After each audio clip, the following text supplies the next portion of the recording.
ko waxul lu am na action yaa nga ca kanam petit quartier grand cœur bi nga juddoo ba léegi royukaay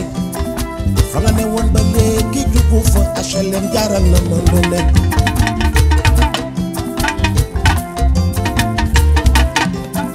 kon suma gox suma xarit dëkkandoo laa bëgg a jéem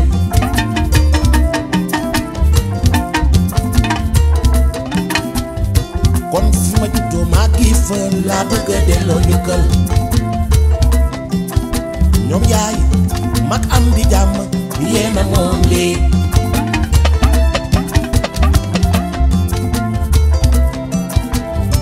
wetti gis bokku si di nga jàppoon ba mel ni bu ko bàyyi ndax jéeg na la mbooloo mbooloo mbooloo mbooloo mooy sa doole. maa ngi tudd Ousmane Sène dëkk HLM 6 Nimzat. maa ngi tudd Mamadou Dia man la yàlla dogal ma nekk délégué de quartier des HLM 6 Nimzat. Nimzat A donc man à travers Ousmane Sène laa yéegi ni tey jii dynamique des HLM ci xol. seen parrain nekk Abdou Diouf Ndiaye seen président nekk Papa Diouf donc mu am si mbégte trop bi ma amee connaissance ak ñoom tey jii ñu ne lan moo leen tax a jug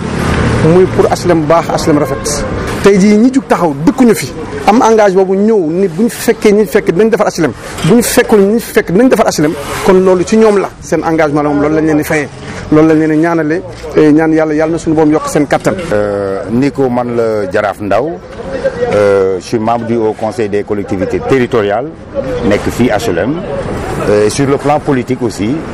ma nekk ci parti bii ñuy wax APR di le coordonnateur de la commune. dama fi teew en tant que membre du Haut Conseil des collectivités territoriales d'abord mais doomu HLM dëkk ci gox bi ma ñëw fekk fii une structure boo xam ne dafa taxaw biir HLM di yëngatu biir HLM ñëpp teg seen bët ci li muy def biir HLM. ki nga xam ne nii mooy parrain bi di suma jeune frère un ami mais ñu jaxasoo trop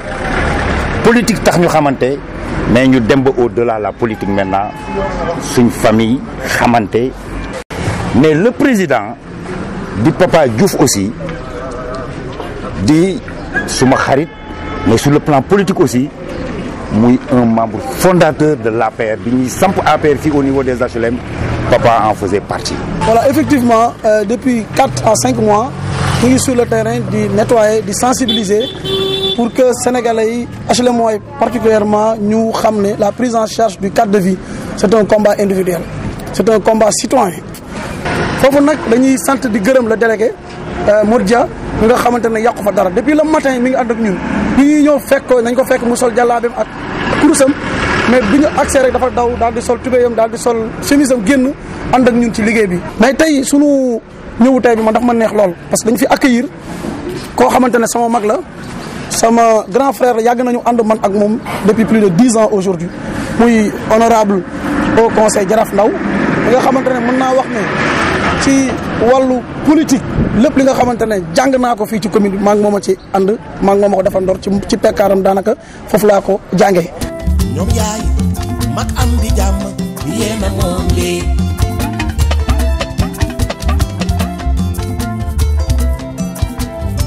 wetti gis bokku si di nga jàppoon ba mel ni bu ko bàyyi ndax jéeg na la mbooloo mbooloo mbooloo mbooloo mooy sa doole. entreprise bi nga xam ne moom moo ko yoroon dafa war reprendre travaux yi mais mënu ko woon reprendre tant que gravat bi nga xam ne mairie bi moo ko fi dugal dañul léegi si la ñu sollicité woon waa dynamique HLM si xol dañ leen fekkoon fii si biti ne leen li nekk ci biir stade bi kat moo ëpp li nekk ci biti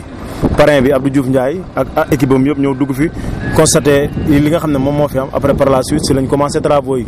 au nom du comité ad hoc au nom du président du comité ad hoc et de l'ensemble des membres de l'ASC HLM. ñun koy dañoo ñëw fii mardi fekk ñu tëj bunt bi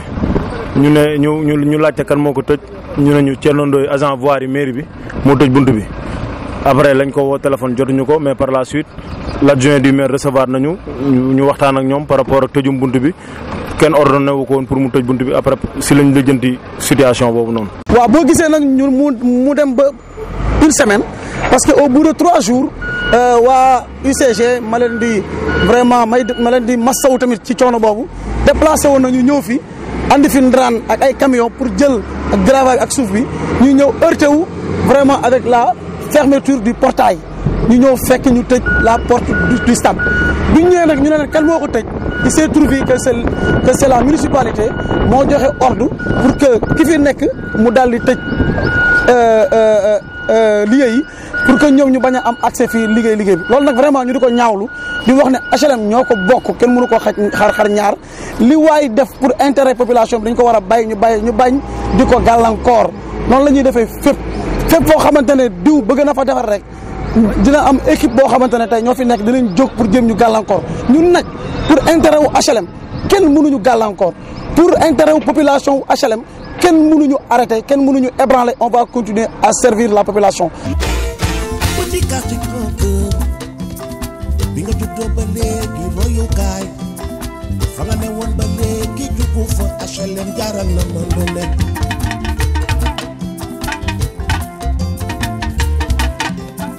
kon suma gox sumay xarit dëkkandoo laa bëgg a jéem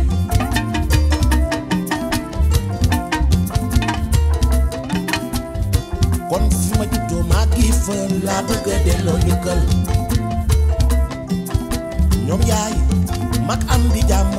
yéena moom lii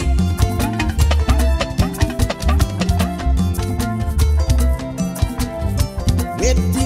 gis bokku si li nga jàppoon ba mel ni bu ko bàyyi ndax jéeg na la mbooloom maa ngi tudd Assane Sarr connu sous le nom de Assane Sarr le maire coordonnateur du projet corniche bi suñu yite qui consiste à planter 500 cocotiers tout le long de la corniche et je pense que ces 2 jours il y a un seul mot qui a prôné, c'est la citoyenneté et participer aussi à la réduction de la pollution dans la commune déjà mais aussi surtout dans la capitale sénégalaise et en dehors des vertus que nous donnent les arbres nous donnent des fruits. Donc il y a double rôle que les arbres jouent. Mais le plus important aussi, c'est de préserver notre cadre de vie. Man la Abdoul Hamid, président TDH. Assane le maire. Am nañ satisfaction totale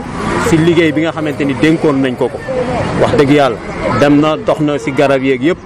ba tey jii ñoo ngi gërëm ñëpp di sant ñëpp surtout jeune HLM yeeg ñëpp génn nañ vraiment yëg nañ benn engouement ak benn yëg-yëg boo xamante ni vraiment ñoom dañu war a taxaw ci defar seen commune. dañuy parrainer garab yi ku ci nekk benn riverain mais certains dañoo am ay craintes comme quoi que mun nañ ko bañ a toppatoo d'autres posent la question à savoir est-ce que mairie bi mënul jël initiative di arroser les fleurs tous les matins. voilà li nga wax moo ci ëpp solo puisque jëmbat baax na trop mais garab gi dund ba am njariñ moo tax nit ñi nekk ci naaj bi liggéey donc à ce niveau ñun ak P2HLM waxoon nañu que nit ki doo ko fekkee dëkkam boo ko fekkee këram nga jëmbatal ko garab naan ko maa koy roose aussi day nekk ay difficulté day mel ni ko wóoluwoo ko mais campagne bi ñu def on a senti que la population a approché mais nous commune on est là pour regarder si nous pensons vraiment que parrainage bi doxul ni ñu ko yaakaaroon ñun danañ jël suñu disposition xool ak suñu service technique naka nañ koy accompagner. asalaamaaleykum man la Jaraaf Ndaw membre du Haut Conseil des collectivités territoriales nekk fii HLM P2HLM am initiative bi fekk na wax dëgg fa yàlla population HLM aussi am nañ initiative bi commencé woon nañ ci liggéey ça fait 6 mois boo duggee HLM di nga gis ne ñu ngi planter des arbres un peu partout mais ñu ngi defaraat jardin yi donc loolu noonu pour wane rek ne HLM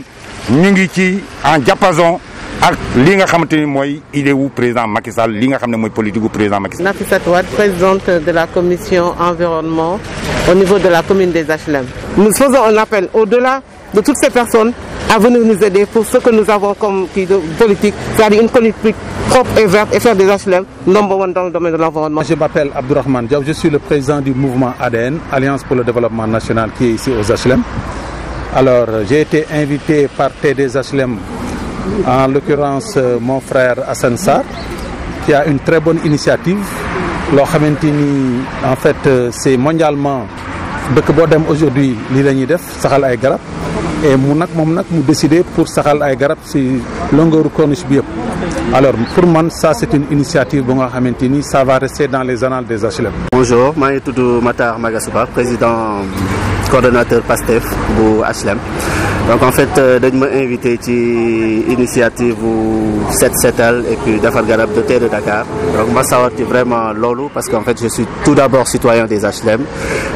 Donc les plus grandes ces connotations politiques maintenant côté de côté, mais on est vraiment là en tant que citoyen. Et Dafar